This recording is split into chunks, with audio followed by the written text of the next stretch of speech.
Hello, this is Stuart in Hawaii. It's October 2014 and I want to introduce you to my Corvair V8 Supersport project. As you can see, I have a 1966 Corvair convertible here that is going to be the recipient of the V8 project. And what I was trying to accomplish here, this is a unique project, I think, never been done before, because most of the V8 conversions fall into a few different categories.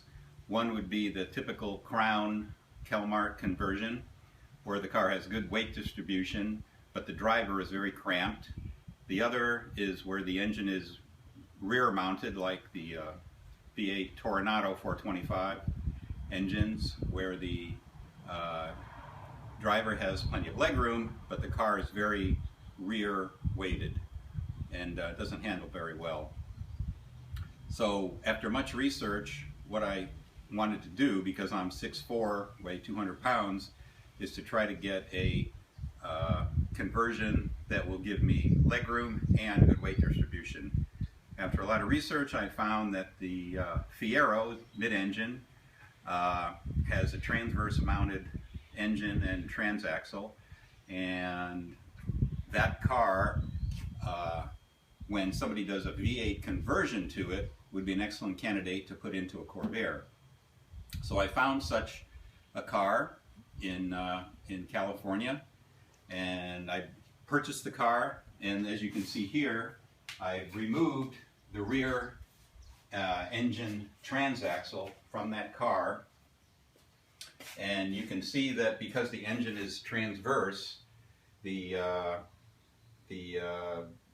room for the driver will be greatly enhanced. Originally with the Fiero, the seats were here, and now what we have is a year 2000 Chevy Ramjet 350 motor, 350 horsepower, 400 foot-pounds of torque out of the box, and it's attached to the stock Fiero 5-speed Getrag transmission, sometimes called a Muncie 5-speed. When the idea is that this whole engine transaxle package, including the brakes, springs, shock towers, rotors, everything will be mounted inside the back of the Corvair as a unit. So instead of a typical V8 Corvair project where the engine is hanging inside the car, this whole assembly is sitting on its own suspension and wheels, and the Corvair body will simply be resting on top of it. So as you can see, I've cut away a lot of the Fiero space frame so it can fit inside the Corvair. And on part 2 of this video, we'll probably see that this space frame has been cut down a little bit more, and we'll show you what has been cut inside the Corvair so that this whole package can fit inside there and work as a practical unit.